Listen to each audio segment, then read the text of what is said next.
All right. So we've been learning about imperialism and world imperialism and U.S. imperialism. So do you think that the U.S. has like the right to go out and take take other lands and countries? What do you think about that? Well, I think it shouldn't, the U.S. shouldn't be able to take land from other people because they need land to grow crops and be able to live and eat and basically own their right of land to prepare a house or something to live. Okay. Yeah. And so you're saying how to live and to live and eat and build homes and things like that. Yeah. Do you think how do you think that people would feel here in the U.S. if someone came in and tried to take our lands? Honestly, I think they would try to stop it because they would probably feel the same way if they were taking other people's land. Yeah. Or the other people's land would feel the same way because they wouldn't want their land to be taken over. They would want to keep it for themselves. Yeah, definitely. I'm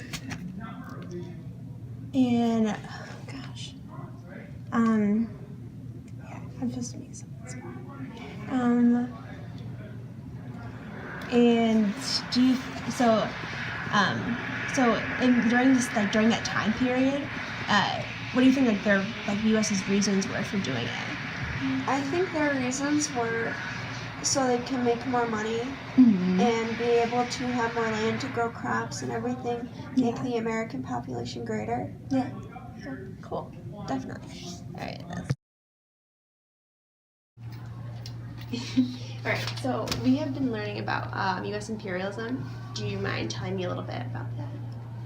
You mean just definition? Or Yeah, whatever you like. Go for it. Imperialism is more or less the imposing of a dominant culture on not necessarily a non-dominant, but a less complex culture. A culture that's more, it could be more not polytheistic, but more tribal, compared to a more refined culture of cosmetology and different sections of religion playing into a different sense of a society. Okay. So yeah. Okay, so you said a lot about cultural type things. So you think that there was that was U.S.'s main reason for trying to go into those countries and taking over their land? I think imperialism by itself is just a byproduct of controlling a territory or a region. Okay. Imperialism itself isn't the reason for expansion. I think that the reason for expansion is resources or different types of new boundaries to hold. But I think imperialism is just the after effect of such. Okay, gotcha. All right.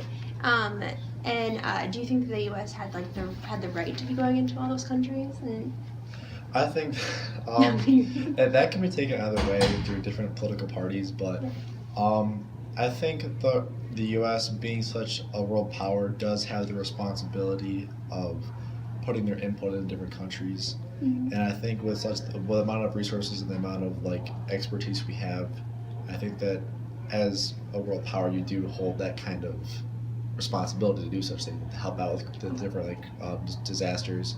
But relating back to then from now, then I don't think it was 100% necessary for me to go in there. I think it was more of just after World War I, you had us being more involved in European politics. I think that this was more or less a kind of a staging event for being more internationally central. Okay, yeah. So the imperialistic nature then has affected us today. Is kind of what you're trying to say, that started something moving forward. Okay. Yeah. Cool. That's literally it.